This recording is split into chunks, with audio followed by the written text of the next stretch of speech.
A woman never quite feels desired and appreciated enough. She wants attention. But a man is too often distracted and unresponsive. The rake is a great female fantasy figure. When he desires a woman, brief though that moment may be, he will go to the ends of the earth for her. He may be disloyal, dishonest, and immoral, but that only adds to his appeal. Unlike the normal, cautious male, the rake is delightfully unrestrained, a slave to his love of women. There is the added lure of his reputation. So many women have succumbed to him, there has to be a reason. Words are a woman's weakness, and the rake is a master of seductive language. Stir a woman's repressed longings by adapting the rake's mix of danger and pleasure. The ardent rake for the court of Louis XIV, the king's last years were gloomy. He was old, and had become both insufferably religious and personally unpleasant. The court was bored and desperate for novelty. So in 1710, the arrival of a 15-year-old lad who was both devilishly handsome and charming had a particularly strong effect on the ladies. His name was Fronsac. The future Duc de Richelieu, his granduncle being the infamous Cardinal Richelieu. He was impudent and witty. The ladies would play with him like a toy, but he would kiss them on the lips in return, his hands wandering far for an inexperienced boy. When those hands strayed up the skirts of a duchess who was not so indulgent, the king was furious, and sent the youth to the Bastille to teach him a lesson. But the ladies who had found him so amusing could not endure his absence. Compared to the stiffs in court, here was someone incredibly bold, his eyes boring into you, his hands quicker than was safe. Nothing could stop him, his novelty was irresistible. The court ladies pleaded and his stay in the Bastille was cut short. Several years later, the young Mademoiselle de Valois was walking in a Paris park with her chaperone, an older woman who never left her side. De Valois' father, the Duc d'Orléans, was determined to protect her, his youngest daughter, from all the court seducers until she could be married off. So he had attached to her this chaperone, a woman of impeccable virtue and sourness. In the park, however, de Valois saw a young man who gave her a look that set her heart on fire. He walked on by, but the look was intense and clear. It was her chaperone who told her his name. The now infamous Duc de Richelieu, blasphemer, seducer, heartbreaker. Someone to avoid at all cost. A few days later, the chaperone took de Valois to a different park, and lo and behold, Richelieu crossed their path again. This time he was in disguise, dressed as a beggar. But the look in his eye was unforgettable. Mademoiselle de Valois returned his gaze, at last something exciting in her drab life. Given her father's sternness, no man had dared approach her. And now this notorious courtier was pursuing her. Instead of all the other ladies at court, what a thrill! Soon he was smuggling beautifully written notes to her expressing his uncontrollable desire for her. She responded timidly, but soon the notes were all she was living for. In one of them he promised to arrange everything if she would spend the night with him, imagining it was impossible to bring such a thing to pass. She did not mind playing along and agreeing to his bold proposal. Mademoiselle de Valois had a chambermaid named Angélique, who dressed her for bed and slept in an adjoining room. One night as the chaperone was knitting, de Valois looked up from the book she was reading to see Angélique carrying her mistress's nightclothes to her room, but for some strange reason Angélique looked back at her and smiled. It was Richelieu, expertly dressed as the maid. De Valois nearly gasped from fright, but caught herself. Realizing the danger she was in, if she said anything her family would find out about the notes, and about her part in the whole affair. What could she do? She decided to go to her room and talk the young Duke out of his ridiculously dangerous maneuver. She said good night to her chaperone, but once she was in her bedroom, the words she had planned were useless. When she tried to reason with Richelieu, he responded with that look in his eye, and then with his arms around her. She could not yell, but now she was unsure what to do. His impetuous words, his caresses, the danger of it all, her head was whirling, she was lost. What was virtue and her prior boredom compared to an evening with the court's most notorious rake? So while the chaperone knitted away, the Duke initiated her into the rituals of libertinage. Months later, de Valois' father had reason to suspect that Richelieu had broken through his lines of defense. The chaperone was fired, the precautions were doubled. d'Orléans did not realize that to Richelieu such measures were a challenge, and he lived for challenges. He bought the house next door under an assumed name and secretly tunneled a trapdoor through the wall adjoining the Duke's kitchen cupboard. In this cupboard, over the next few months, until the novelty wore off, de Valois and Richelieu enjoyed endless trysts. Everyone in Paris knew of Richelieu's exploits, for he made it a point to publicize them as loudly as possible. Every week a new story would circulate through the court. A husband had locked his wife in an upstairs room at night, worried the Duke was after her. To reach her the Duke had crawled in darkness along a thin wooden plank suspended between two upper-floor windows. Two women who lived in the same house, one a widow, the other married and quite religious, had discovered to their mutual horror that the Duke was having an affair with both of them at the same time, leaving one in the middle of the night to be with the other. When they confronted him, the Duke, always on the prowl for something novel, and a devilish talker, had neither apologized nor backed down, but proceeded to talk them into a ménage à trois, playing on the wounded vanity of each woman, who could not stand the thought of him preferring the other. Year after year, the stories of his remarkable seduction spread. One woman admired his audacity and bravery, another his gallantry in thwarting a husband. Women competed for his attention. If he did not want to seduce you, there had to be something wrong with you. To be the target of his attentions became a great fantasy. At one point 2 ladies fought a pistol duel over the Duke, and one of them was seriously wounded. The Duchess d'Orléans, Richelieu's most bitter enemy, once wrote, "If I believed in sorcery I should think that the Duke possessed some supernatural secret, for I have never known a woman to oppose the very least resistance to him." In seduction there is often a dilemma. To seduce you need planning and calculation, but if your victim suspects that you have ulterior motives, she will grow defensive. Furthermore, if you seem to be in control, you will inspire fear instead of desire. The ardent rake solves this dilemma in the most artful manner. Of course he must calculate and plan, he has to find a way around the jealous husband, or whatever the obstacle is. It is exhausting work. But by nature, the ardent rake also has the advantage of an uncontrollable libido. When he pursues a woman, he really is aglow with desire. The victim senses this and is inflamed, even despite herself. How can she imagine that he is a heartless seducer who will abandon her when he so ardently braves all dangers and obstacles to get to her?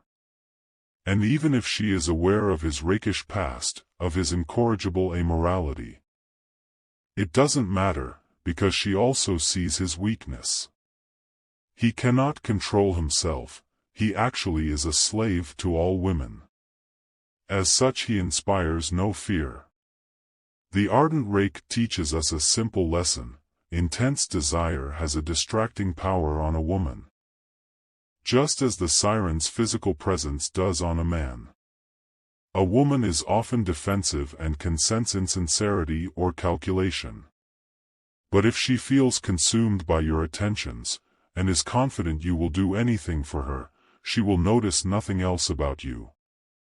Or will find a way to forgive your indiscretions.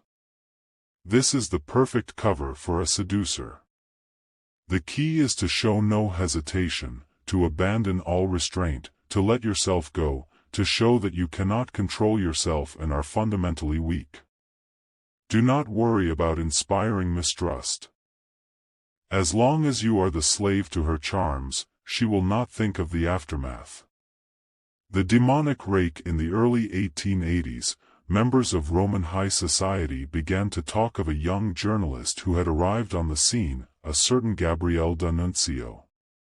This was strange in itself. For Italian royalty had only the deepest contempt for anyone outside their circle, and a newspaper society reporter was almost as low as you could go. Indeed, well-born men paid D'Annunzio little attention. He had no money and few connections, coming from a strictly middle-class background. Besides, to them he was downright ugly, short and stocky, with a dark, splotchy complexion and bulging eyes. The men thought him so unappealing they gladly let him mingle with their wives and daughters, certain that their women would be safe with this gargoyle and happy to get this gossip hunter off their hands. No, it was not the men who talked of D'Annunzio, it was their wives, introduced to D'Annunzio by their husbands. These duchesses and marchionesses would find themselves entertaining this strange-looking man, and when he was alone with them, his manner would suddenly change. Within minutes these ladies would be spellbound. First, he had the most magnificent voice they had ever heard, soft and low, each syllable articulated, with a flowing rhythm and inflection that was almost musical. One woman compared it to the ringing of church bells in the distance. Others said his voice had a hypnotic effect. The words that voice spoke were interesting as well, alliterative phrases, charming locutions, poetic images, and a way of offering praise that could melt a woman's heart. D'Annunzio had mastered the art of flattery. He seemed to know each woman's weakness, one he would call a goddess of nature, another an incomparable artist in the making, another a romantic figure out of a novel. A woman's heart would flutter as he described the effect she had on him. Everything was suggestive, hinting at sex or romance. That night she would ponder his words, recalling little in particular that he had said, because he never said anything concrete, but rather the feeling it had given her. The next day she would receive from him a poem that seemed to have been written specifically for her. In fact, he wrote dozens of very similar poems, slightly tailoring each one for its intended victim. A few years after D'Annunzio began work as a society reporter, he married the daughter of the Duke and Duchess of Guise.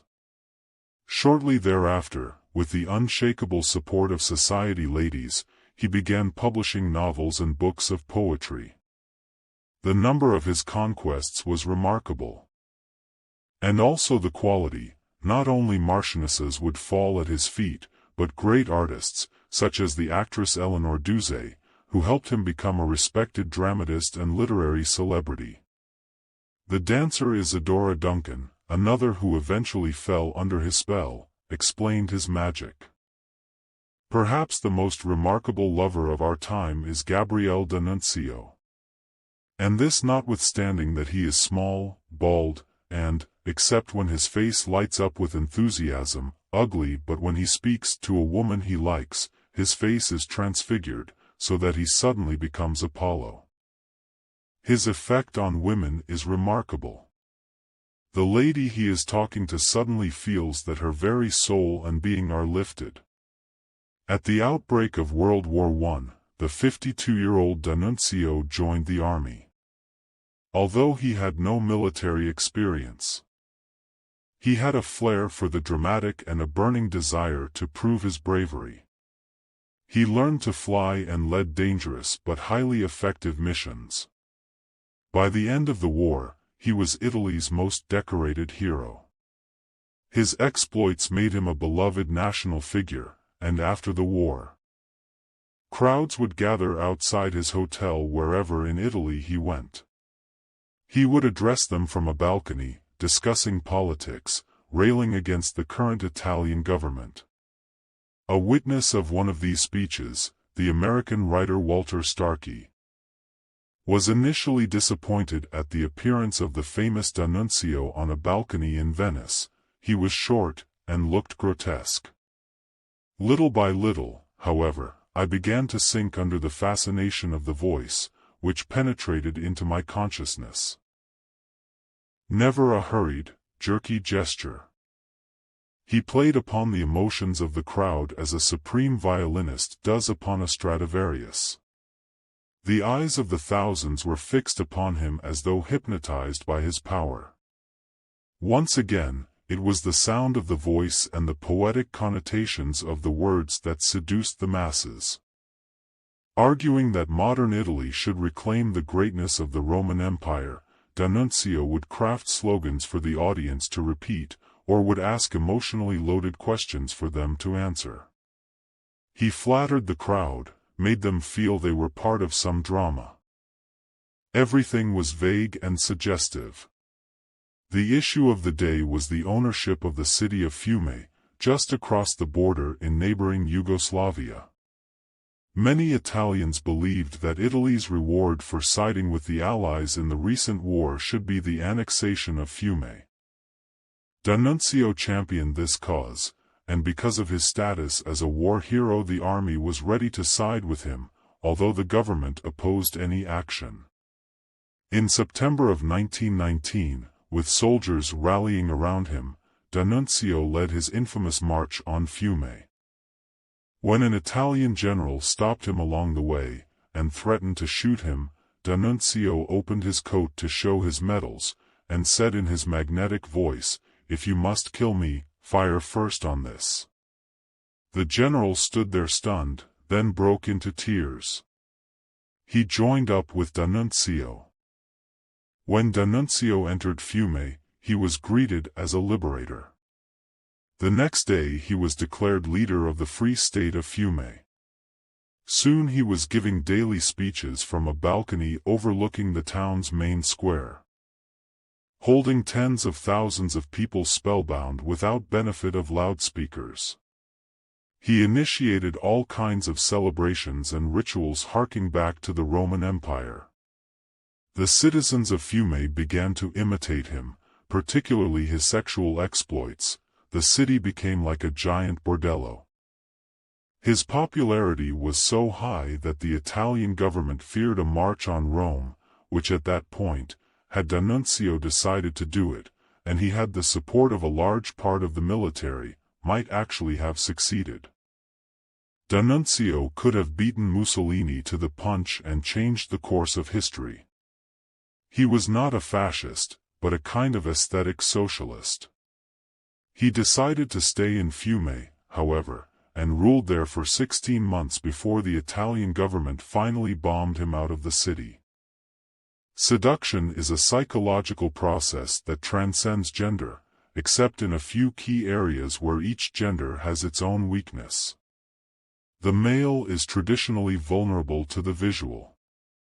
The siren who can concoct the right physical appearance will seduce in large numbers. For women the weakness is language and words, as was written by one of D'Annunzio's victims, the French actress Simone.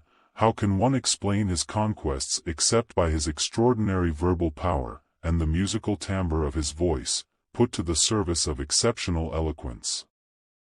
For my sex is susceptible to words, bewitched by them, longing to be dominated by them. The rake is as promiscuous with words as he is with women.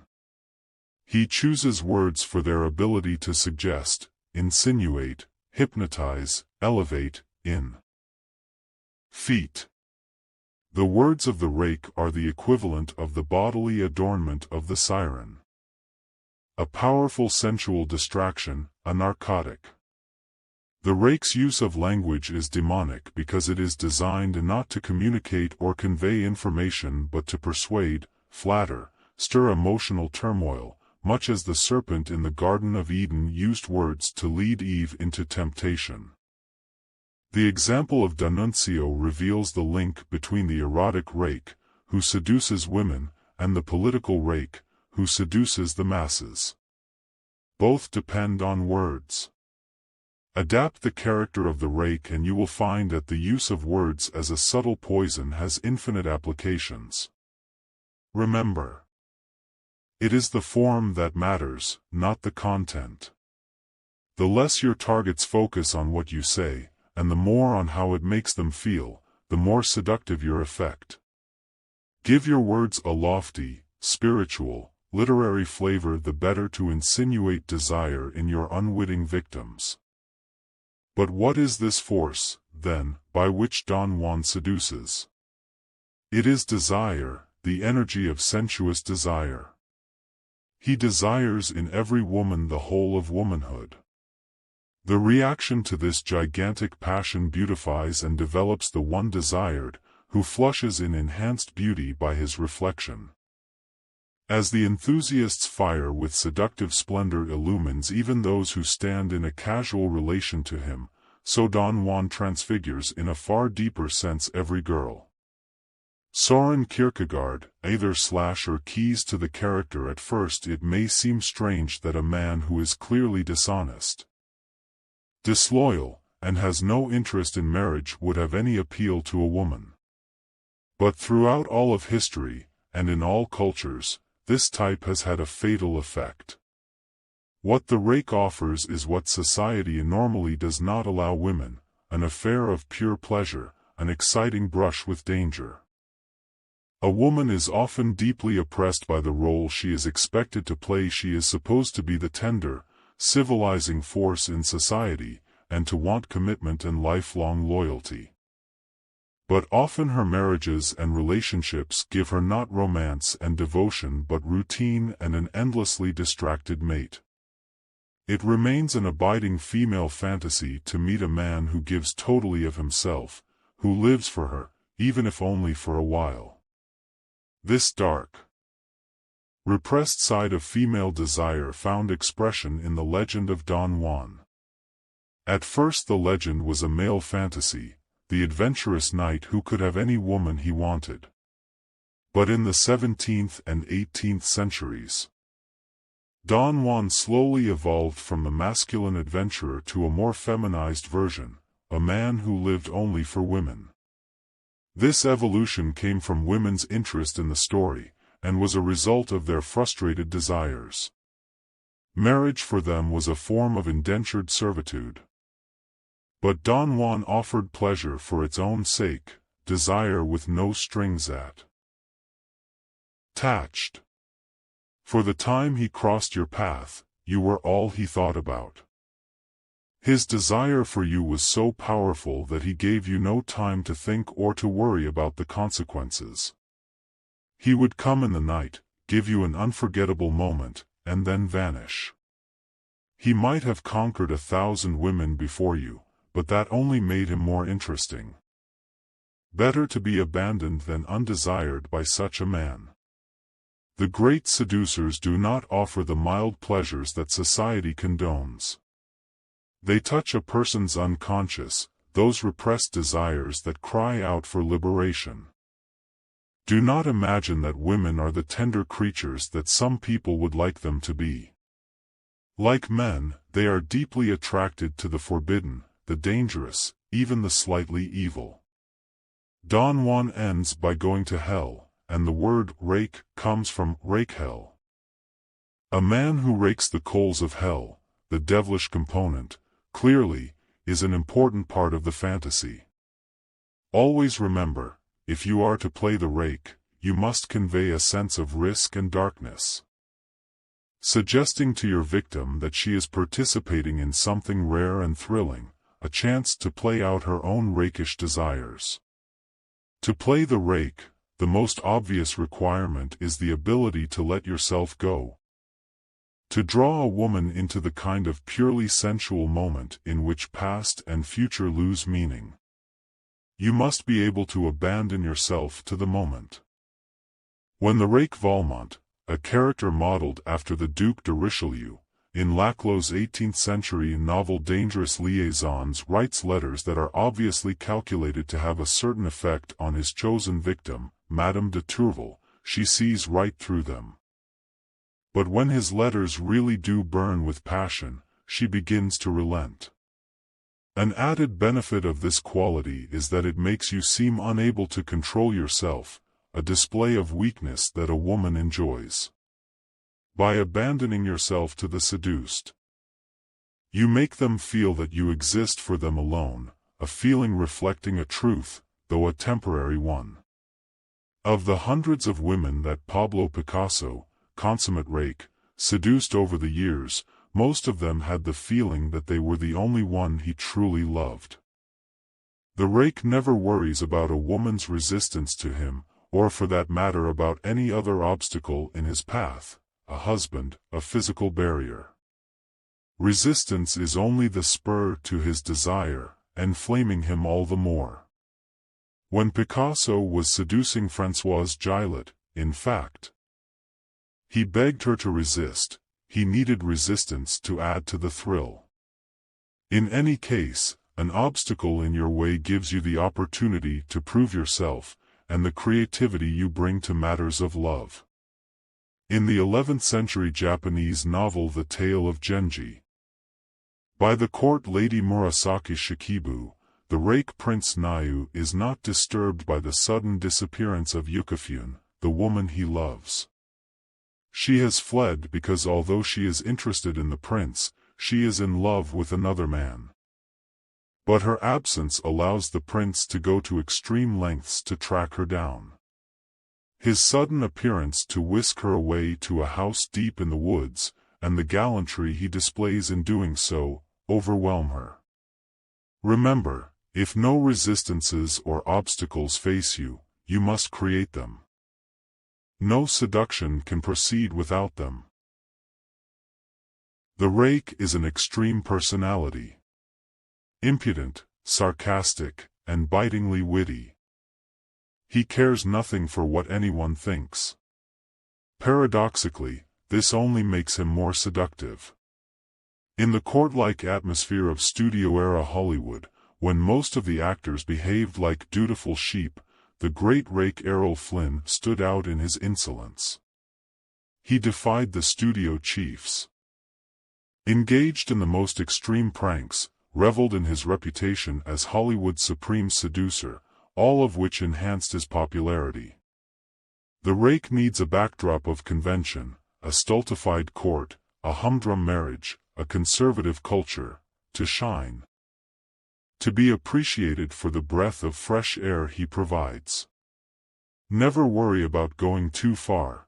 The rake's essence is that he goes further than anyone else. When the Earl of Rochester, 17th-century England's most notorious rake and poet, abducted Elizabeth Mallet, one of the most sought-after young ladies of the court, he was duly punished. But lo and behold, a few years later young Elizabeth, though wooed by the most eligible bachelors in the country, chose Rochester to be her husband. In demonstrating his audacious desire, he made himself stand out from the crowd. Related to the rake's extremism is the sense of danger, taboo, perhaps even the hint of cruelty about him. This was the appeal of another poet rake, one of the greatest in history, Lord Byron. Byron disliked any kind of convention, and happily played this up. When he had an affair with his half-sister, who bore a child by him, he made sure that all of England knew about it. He could be uncommonly cruel, as he was to his wife. But all of this only made him that much more desirable. Danger and taboo appeal to a repressed side in women, who are supposed to represent a civilizing, moralizing force in culture. Just as a man may fall victim to the siren through his desire to be free of his sense of masculine responsibility, a woman may succumb to the rake through her yearning to be free of the constraints of virtue and decency. Indeed, it is often the most virtuous woman who falls most deeply in love with the rake. Among the rake's most seductive qualities is his ability to make women want to reform him. How many thought they would be the one to tame Lord Byron? How many of Picasso's women thought they would finally be the one with whom he would spend the rest of his life? You must exploit this tendency to the fullest. When caught red-handed in rakishness, fall back on your weakness, your desire to change, and your inability to do so. With so many women at your feet, what can you do? You are the one who is the victim. You need help. Women will jump at this opportunity. They are uncommonly indulgent of the rake, for he is such a pleasant, dashing figure. The desire to reform him disguises the true nature of their desire, the secret thrill they get from him. When President Bill Clinton was clearly caught out as a rake, it was women who rushed to his defense, finding every possible excuse for him. The fact that the rake is so devoted to women, in his own strange way, makes him lovable and seductive to them. Finally, a rake's greatest asset is his reputation. Never downplay your bad name, or seem to apologize for it. Instead, embrace it, enhance it. It is what draws women to you. There are several things you must be known for. Your irresistible attractiveness to women, your uncontrollable devotion to pleasure, this will make you seem weak, but also exciting to be around, your disdain for convention, a rebellious streak that makes you seem dangerous. This last element can be slightly hidden, on the surface. Be polite and civil, while letting it be known that behind the scenes you are incorrigible. Duke de Richelieu made his conquests as public as possible, exciting other women's competitive desire to join the club of the seduced. It was by reputation that Lord Byron attracted his willing victims. A woman may feel ambivalent about President Clinton's reputation, but beneath that ambivalence is an underlying interest. Do not leave your reputation to chance or gossip. It is your life's artwork, and you must craft it. Hone it, and display it with the care of an artist. Symbol: fire. The rake burns with a desire that inflames the woman he is seducing. It is extreme, uncontrollable, and dangerous. The rake may end in hell. But the flames surrounding him often make him seem that much more desirable to women. Dangers like the siren, the rake faces the most danger from members of his own sex, who are far less indulgent than women are of his constant skirt chasing. In the old days, a rake was often an aristocrat, and no matter how many people he offended or even killed, in the end he would go unpunished. Today, only stars and the very wealthy can play the rake with impunity. The rest of us need to be careful. Elvis Presley had been a shy young man. Attaining early stardom, and seeing the power it gave him over women, he went berserk, becoming a rake almost overnight. Like many rakes, Elvis had a predilection for women who were already taken. He found himself cornered by an angry husband or boyfriend on numerous occasions, and came away with a few cuts and bruises. This might seem to suggest that you should step lightly around husbands and boyfriends, especially early on in your career. But the charm of the rake is that such dangers don't matter to them. You cannot be a rake by being fearful and prudent. The occasional pummeling is part of the game. Later on, in any case, at the height of Elvis's fame, no husband would dare touch him. The greater danger for the rake comes not from the violently offended husband but from those insecure men who feel threatened by the Don Juan figure. Although they will not admit it, they envy the rake's life of pleasure, and like everyone envious, they will attack in hidden ways, often masking their persecutions as morality. The rake may find his career endangered by such men, or by the occasional woman who is equally insecure, and who feels hurt because the rake does not want her. There is little the rake can do to avoid envy. If everyone was as successful in seduction, society would not function. So accept envy as a badge of honor. Don't be naive, be aware. When attacked by a moralist persecutor, do not be taken in by their crusade. It is motivated by envy, pure and simple. You can blunt it by being less of a rake, asking forgiveness, claiming to have reformed, but this will damage your reputation, making you seem less lovably rakish. In the end, it is better to suffer attacks with dignity and keep on seducing. Seduction is the source of your power, and you can always count on the infinite indulgence of women.